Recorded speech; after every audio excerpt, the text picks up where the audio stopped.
Eu já trabalhei com pequenas, médias, grandes empresas, hoje trabalho numa empresa de grande porte, global.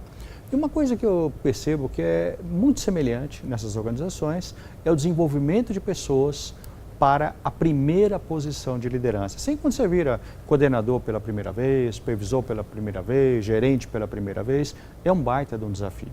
Sobretudo porque você talvez fosse uma pessoa que entregasse no prazo, com qualidade, sem erro, bom relacionamento com o gestor, e muitas dessas habilidades e conhecimentos técnicos talvez foi exatamente o que fizeram com que você fosse promovido, mas não serão suficientes para o seu futuro como líder.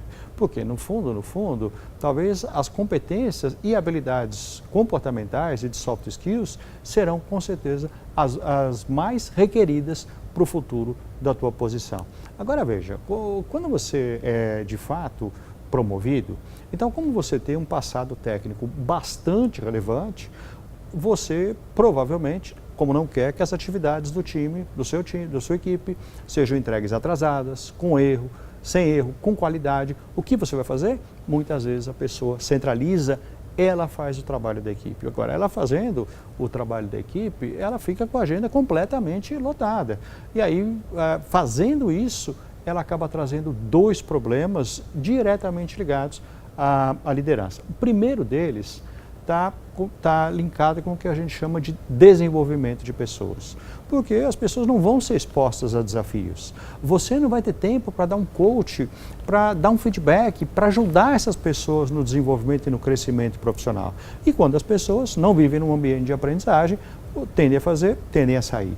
E quando você tem equipes que, na realidade, você desarticula no médio prazo, um curto e médio prazo, isso reiteradas vezes, isso não é bom para você, não é bom para a empresa também que você trabalha. Primeiro, impacta no engajamento, impacta na retenção, impacta na produtividade, quer dizer, e desenvolver os novos profissionais que chegam dá muito mais trabalho e volta tudo aquele problema novamente. Então você veja, o primeiro problema que ocorre quando você centraliza é o desenvolvimento das pessoas. O segundo problema, ele traz diretamente a sua carreira. Por quê? Porque como você está com a agenda completamente tomada por aspectos operacionais, você não faz nada estratégico e não agrega valor para a empresa. No fundo, da liderança, a empresa espera que você agregue valor.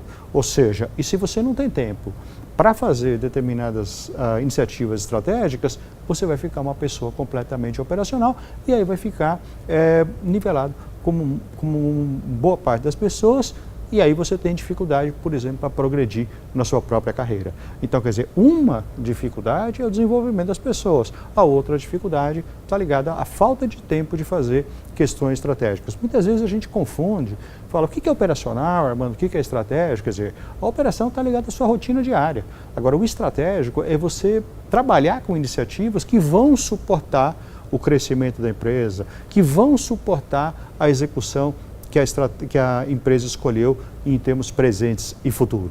Agora, o desafio maior que a gente tem quando vira líder é, de fato, lidar com pessoas. E lidar com pessoas, a gente precisa de muito conhecimento e também de muito desenvolvimento, porque não é uma tarefa fácil, é uma tarefa diferente, muitas vezes, daquela que você estava acostumado, e isso impacta em números. Por exemplo, como eu vou comentar agora, os especialistas mostram para a gente, de cada 100 gestores desligados no Brasil, veja esse número, 100 gestores desligados no Brasil, 83% são desligados pelo comportamento e só 17% são desligados por conhecimento técnico. Então, e quando eu falo gestor, eu estou falando coordenador, eu estou falando supervisor, eu estou falando gerente, ou seja, no fundo, a gente contrata pelo conhecimento e desliga pelo comportamento. Então, o conhecimento que você tem, ele é um piso mínimo. Quer dizer, você precisa estar sempre e muito atualizado. Mas a diferença para te manter e progredir na carreira de liderança seguramente vai estar concentrado nas atividades e nas habilidades de comportamento, como capacidade de decisão, como liderar grupos, formar times, ou seja, são nessas competências que com certeza você vai fazer a diferença. Então, quando a gente está trabalhando por essa liderança, e sobretudo pela primeira vez, você tem que procurar alternativas de desenvolvimento para gerenciar esses times e não ficar ligado só àquele teu passado técnico. Quer dizer, não que o passado técnico não seja importante, ele é muito relevante, mas como eu falei, ele não vai ser suficiente para o teu crescimento na carreira em termos profissionais. Agora, o desafio é esse, como eu comentei com vocês, é liderar, é lidar com pessoas. Agora, para isso, você precisa, eu acredito, pensar em 3 questões. Quer dizer, a primeira delas, ter muita sensibilidade. A segunda delas, você precisa ter uma estabilidade emocional muito forte. E a terceira dica que você deveria pensar, e eu imagino bastante, é você retirar as fantasias do centro de relacionamento que a gente tem com as pessoas. Pense nisso.